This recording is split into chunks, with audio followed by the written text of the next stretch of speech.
ជាពេលវេលាដែលយើងស្គាល់គ្នាមិនសូវយូរតែយើងដូចជាគូដែលទេវតាបានចាព្រោះតែក្តីស្រឡាញ់ដ៏ស្មោះដែលបងឲ្យជីវ៉ាទើបធ្វើឲ្យសេចក្តីស្នេហាមួយនេះដូចចិនដែលបងចង់អរគុណអូនគ្រប់រឿងដែលកន្លងនៅក្បែរបងផ្ដល់កម្លាំងចេញឲ្យបងក្រុងវេលាពីភពលោកនេះធំធេងណាពងងារតែមិនស្មើចិនស្នេហាដែលរៀងរាជូនទៅស្រីទោះមេឃលែងមានពេលថ្ងៃទោះថ្ងៃលែងមានពន្លឺក៏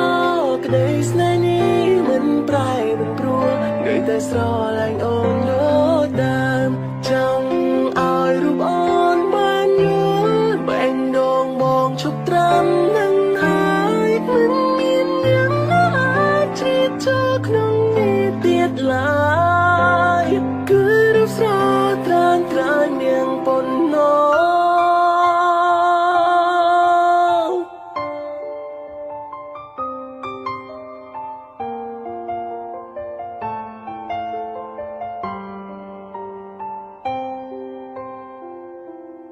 ទោះជាពេលវេលាដែលយើងស្គាល់គ្នាមិនសូវយូរតែយើងដូចជាគូដែលទេវតាបានចា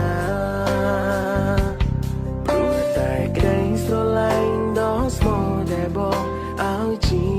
វ៉ាទើបធ្វើឲ្យសេចក្តីស្នេហាមួយនេះដូចចិនដែលបងចង់អ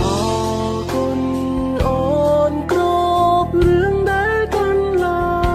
ងនៅក្បែរបងផ្ដល់កម្លាំងចេញឲ្យបងក្រុងវេលា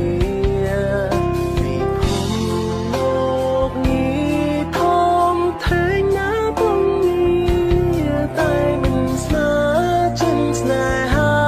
ដែលរៀងរាជូនទៅស្រីទោះមេឃលែងមានពេលថ្ងៃទោះថ្ងៃលែងមានពន្លឺក៏ក្តីស្នេហ៍នេះមិនប្រែមិនព្រួលនៅតែស្រឡាញ់អូនដូចដើមចង់ឲ្យរូបអូនបានយល់បែងដងបងឈប់ត្រាំនឹងហើយមិនមានយ៉ាងណាអាចជ្រៀតចូលក្នុងនេះទៀតឡើយគឺរូបស្រស់ត្រានត្រាញនាងប៉ុណ្ណោះថ្ងៃលែងមានពន្លឺក៏ក្តីស្នេហ៍នេះមិនប្រែមិនព្រួលនៅតែស្រឡាញ់អូនដូចដើមចង់ឲ្យរូបអូនបានយល់បែងដងបងឈប់ត្រាំនឹងហើយមិនមានយ៉ាងណាអាចជ្រៀតចូលក្នុងនេះទៀតឡើយគឺរូបស្រស់ត្រានត្រាញនាងប៉ុណ្ណោះទោះមេឃលែងមានពេលថ្ងៃទោះថ្ងៃលែងមាន